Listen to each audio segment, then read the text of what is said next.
I've got a question for you, and I want you to be honest with me. Does your business partnership program go beyond snacks for your postie and contra with your local pub? I hope so. Forrester found out that brands with mature partnership programs grow revenue twice as fast and see 28% of their revenue come from emerging partnerships. I'd love to see your local pub do that for you. To get a kickstart and partner with some of the world's most credible content creators, influencers, mobile apps, and other brands on a performance basis, check out Impact, a technology company transforming the way we do partnerships at scale. Visit impact.com/growth to learn more, or jump back into episode 81, where we hear how Booktopia is driving growth through the power of partnerships. Welcome to The Checkout. We catch up with previous Add to Cart guests and ask them 5 quick questions to get to know them better and leave you with a little extra inspiration to get through your Friday. Here's your host, Bushy. Today's Checkout features Martin Filz, CEO of PureProfile, and Anastasia Lloyd-Wallis, Chief Operating Officer and Head of Insights at Retail Doctor Group. They are both experts in research and retail.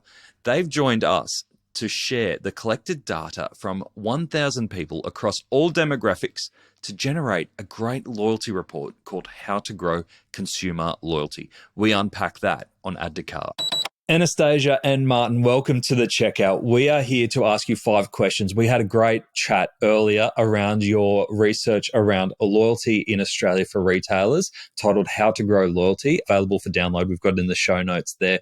But we're here to learn a little bit more about both of you. So I've got 5 quick questions. As experts in retail, this is going to be fascinating. First question is, what is the weirdest thing that you've ever bought online? Anastasia, I'll start with you. Okay, well, this is probably giving away a little bit too much, but I'm a big Disney nerd. So recently, I've been to all of the theme parks apart from Shanghai, and I've been searching for a Disney handbag. And I went to Florida, and I was like, I'm going to buy myself one for my birthday. Couldn't find it. Went to Paris recently, Disneyland. Still couldn't find the handbag.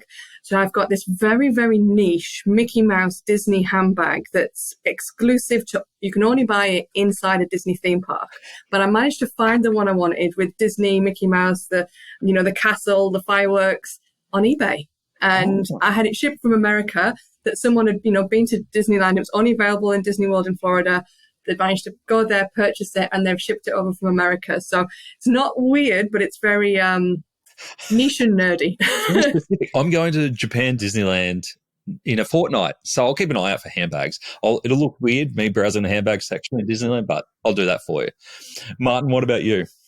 It's a foolish, ignorant usage, but it was when the world was getting rid of packaging, and so this a few years ago now, before COVID, so I thought metal straws are what we're going to do. So with one of my younger children, we were going to start up a little business for her, offering sort of metal straws in a way of raising money for charity. And I thought I was buying 1,000, and I bought 10,000. And so the garage still has about 9,900. It didn't work, by the way. So the garage still has about 9,990 metal straws, and we give them out. So people come to the house or Christmases or whatever, and they get metal straws to take home, all different shapes. So I'll send you some, Nathan. Thank you. Maybe there's a partnership with, Anastasia's client, Chai Tea, that maybe they can take some off your hands at a really good rate. All right, number 2, Martin, I'll stay with you. Which retailer has inspired you most recently? I'm still blown away by what JB Hi-Fi did, and JB Hi-Fi regarding same-day delivery. And so what they started to do was their store employees got paid to drop off products at the end of their day, at the end of their shift. And so it literally meant at 3 o'clock, 4 o'clock, 5 o'clock, whatever it was, you could order something from JB Hi-Fi and it would be dropped off at your house sort of when the shift finished. And I just thought that was so innovative, and it helps employees who aren't necessarily on a huge salary, it might be part-time work, etc. It gave money to them. It meant I got same-day delivery. That's one that still sits with me, and they've been doing that now for a couple of years. It's a great example, isn't it? Because it's one of those ideas that if brought up in a lot of businesses, there'd be so many barriers that are just put up in front of it straight away. And like, no, can't do it because of XYZ, but they've got like, no, we'll find a way. I love it. Anastasia, any retailers inspiring you recently? Yes, I've actually just come back from a retail trip to London and saw some phenomenal retail over there. And the one that I've been telling everybody about since I got back was actually Gymshark. So I went into the Gymshark flagship store on Regent Street, and I'm a big gym goer. In my spare time, I teach aerobics. So I love all things active and fitness. And I walk in and find that it's 2 stories, which is phenomenal to begin with. It's got 3 different gym studios within the store. So you can go and do a HIIT class for free. You can do a reformer Pilates class for free, or you can go and learn sort of weightlifting techniques in the middle of the shop. So you've got to obviously quite cleverly walk through all of the tights and the shorts and the t-shirts to get into your class. And so we were in there and there was a HIIT class going on. And I just thought that was just what a way to get customers to come to the store. And you don't need to purchase anything. You walk through, the class is free, but obviously you see the newest Gymshark range and you can't help but think, oh, I really need that new pair of tights. And then they've also built in like a fitness cafe as you exit. So you exit and you get your smoothie, your shake, whatever else, a place to sit that, again, happens to be in the middle of the store. So you can look at all of the items while you sit and drink your smoothie. And I thought it's just a great way of sort of taking a brand and what that brand means, but also just engaging in that in-store. And I was like, I wish I lived in London. I'd be coming to these HIIT classes all the time. That was great. Yeah, I'm sure you wouldn't be walking in Nike gear, right? Well, exactly. That's it. Lovely. That's a great example. All right, number 3, name a piece of tech that you or your e-commerce business or your agency couldn't live without. Anastasia?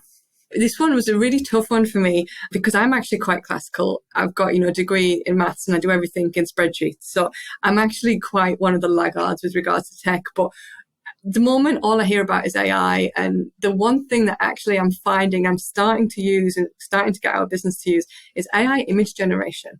And this is the one thing, it's, we're not an e-com business, so we don't use tech on a daily basis, but AI image generation, we've found, has been saving us so much time, so much effort, and it's almost starting to become that ingrained part of life. So for me, it was quite a shift because, like I said, I'm quite old school, quite, traditional in the way that I do things, but this was quite an eye-opener. Brilliant. Martin, any tech for you? Yeah, so I think on personal level, it's same as Anastasia, ChatGPT 4 and now 4.0 is amazing. But ChatGPT 4, I have to keep my voice down a little bit, but, birthday cards, it's fantastic for kids' school projects. It's something that it's really using day-to-day life. But we just did, from a PureProfile, we just did a recent study on this, and we asked, what can't you live without? It wasn't just technology. Number 1, 68% of people was mobile phones. Number 2 was music. So really looking at streaming and how people have music on the go. Number 3 was TV streaming, and then being old school, chocolate was number 4. That's fantastic. I mean, that's what ChatGPT was invented for, to help men like us write birthday cards that are actually have some emotion and feeling in them. Have you ever put any of your research data into ChatGPT to see what kind of insights it generates as opposed to the humans behind it? The answer is yes, because actually we have our own enterprise version. So it's a walled garden, so it's not publicly made available data. But it's really all about patterns. And sometimes you do come into research with prior biases and your own belief system. And ChatGPT or any of the tools, any of the AI tools are really powerful in being able to just see patterns off the top. So all clients, and I was away on a trip recently, and I was talking to an organization that rented out shipping containers, and they said, we don't see how AI will work for us. And I said, well, actually just put all of your data into a walled garden of AI and look at patterns, look at when they're being ordered, for how long, who's ordering your shipping containers, what the cost is, what time of year it is, and you'll see patterns that you wouldn't have seen without it. So phenomenally powerful. We haven't even, this podcast wasn't about that. We haven't even scratched the surface. We don't even know whether it's going to end up with AI. Amazing. Yes, absolutely. And we'll come back to you for your prompts on our birthday cards as well. Number 4, can you recommend a book or a podcast that our listeners should immediately get into? Martin, I'll start with you. Well, obviously, your podcast, Nathan. We have to say that. Very kind. One that I often turn to is Diary of a CEO. And it's about having that wide range of guests. He's got a great way of questioning guests or having conversations with guests, but it's understanding, picking out little pieces. And for me, I'm phenomenally interested in business, and he often has business people on a key base of it, but also he talks a lot about health and diet and mental health and exercise, just as Anastasia touched on. And so Diary of CEO covers many different topics, genres, really high profile, interesting speakers, and I think you can get little snippets out of all. Absolutely. That's a great recommendation. You've got the book behind me there. I love his process. If you listen to him speak from a podcasting and a content producer's perspective, some of the, none of this comes easy. Like, he seems natural, and he is natural conversationalist, but actually the effort is in the hundreds of thumbnails that he generates, the hundreds of titles that he tests. Like, there is so much art behind what he does to get the message out there and to make it seem natural. Anastasia, a book or a podcast that you recommend? Well, I have to say, obviously, the Retail Doctor Group Future of Retail and Future of Consumer podcast, because I think I'd get told off if I didn't say that first.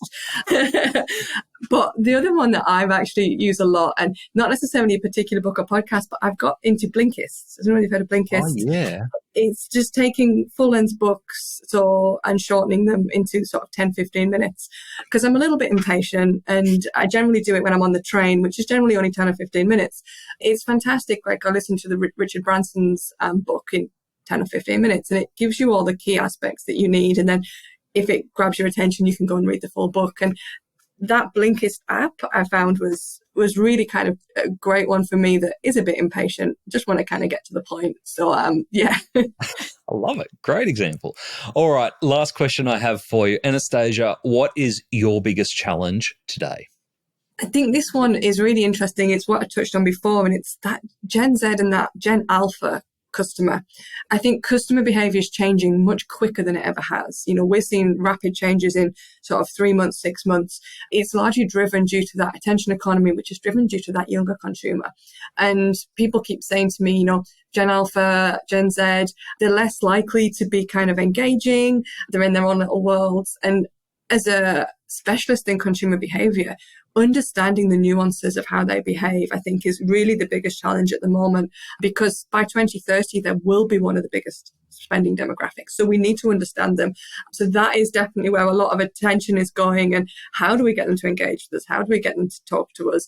And more importantly, how do we then translate that into action? We can't all live in the metaverse and all of the classic Gen Alpha aspects that everyone says is going to happen.